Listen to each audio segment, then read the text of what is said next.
Good morning students, good morning to all of you. So in the previous class we have discussed about the introduction about cycloids and its applications. So today in this class we will learn about the construction of general cycloid. So in this class we will discuss these two topics. So first we should know about the definition of the cycloid, then after we will discuss about the construction of general cycloid. See here, how can we define the cycloid? Already we have seen the definition of the cycloid in the previous class. So once again listen. So whenever the circular body rolls along a straight path without slipping, then it forms a curve is known as cycloid. So this is about cycloidal curve. So here the circular body is rolling on the straight path. So it is forming general cycloidal curve. So that is red color line. So whatever the circle rolling on the straight path, that is called rolling circle or generating circle. So whatever the straight path we have, that is called directing line or director or guideline, whatever it is. So let us see construction of general cycloid.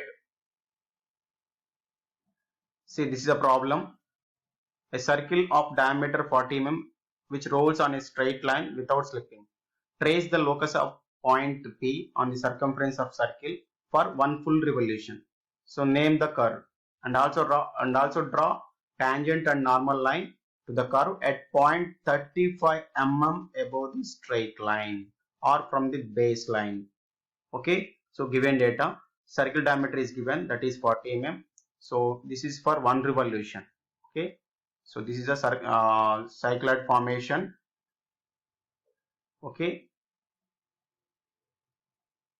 see here, whenever the circular body rolls along a straight path, so for one revolution, horizontally it moves 2 pi r distance. It moves how much distance? 2 pi r distance. So this is a problem. So let us solve that problem. So this is a construction procedure. So as per this construction procedure, we will construct the general cycloid. Okay. So let us see how to construct cycloid, general cycloid with the help of drafter. So all of you listen carefully.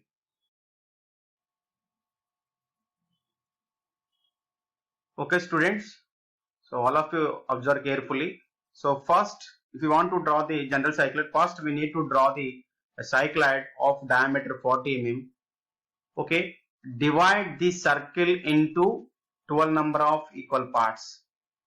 So first we need to draw the circle of diameter 40 mm, then divide the circle into 12 number of equal parts by using circle dividing method. By using circle dividing method.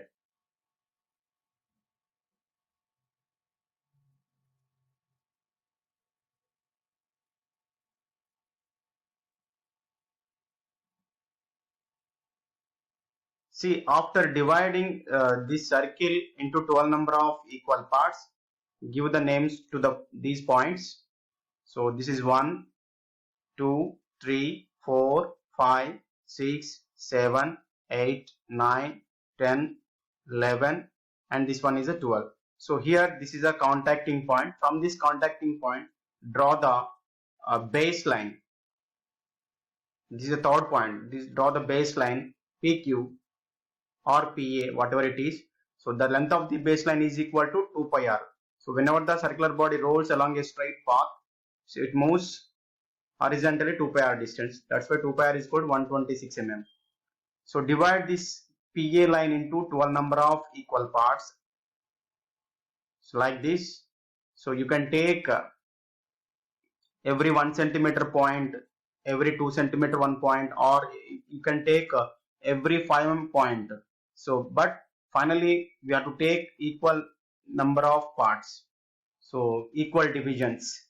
So from here to 1 division, 2nd division, 3rd division, and so on up to 12 divisions by using divider. So this is a 12th point. So here join 12th point and A point with the help of drafter. So parallel to this line, draw the another lines from the point 11, 9, 8, from 7, and so on 1.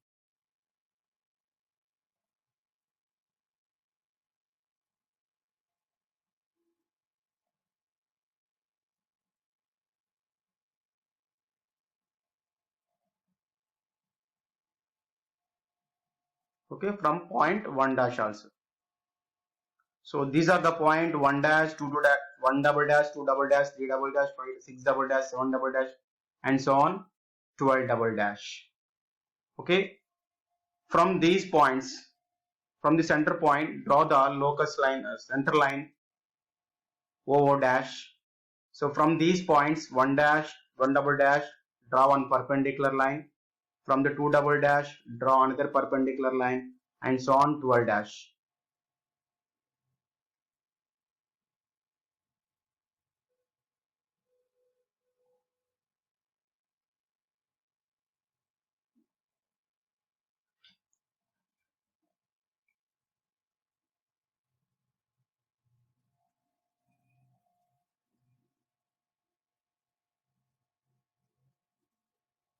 Okay, so from the point 10 dash, from the point 11 double dash, from the point last point, from the 12 double dash.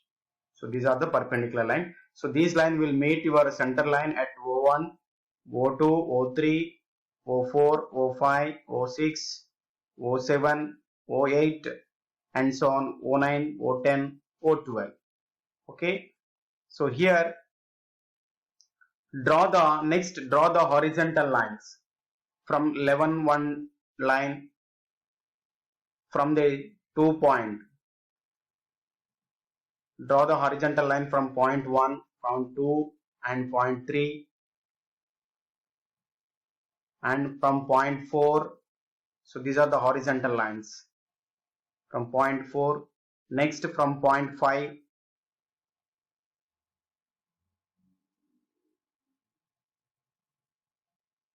Next from point 6. So draw the horizontal lines from 1, 2, 3, 4, 5, 6. These points. Okay, extend these point lines. Connect these lines to opposite points 5 and 7, 8 and 4, so 9 and 3, so 10 and 2, and 11 and 1. Okay, now with the help of compass, take rolling circle radius as radius, that is 20 mm. Now O1 is the center, cut the 11 1 line at P1 point. Okay, similarly with the same radius, means that is 20 mm radius, next center is O2, cut 10 2 line, so at P2 point. Similarly with the O3 radius, O4 radius, cut the 8 4 line, 7 5 line, and 6 line, and similarly remaining centers with the same radius, draw another arcs to the downward direction like this as shown in figure. You will get the P1, P2, P3, P4, P5, P6, and so on, P12. So these are the intersecting points. So through these points, draw a smooth curve. So this is our required cycloidal curve. Okay, I hope you understand. This is generating circle, and this one is directing line. So if you want to draw the tangent and normal line, so first we have to take the 35 mm distance, mark a point, that is M point, M as a center, rolling circle radius as radius, draw one arc on the center line. It will cut your center line at point C. From point C, draw one perpendicular line. So at this point, at this baseline, you will get one point, that is N point. Join N and M. Join N point and M point, the help of scale. So now this is your normal line. So now, and again draw the tangent perpendicular to normal line.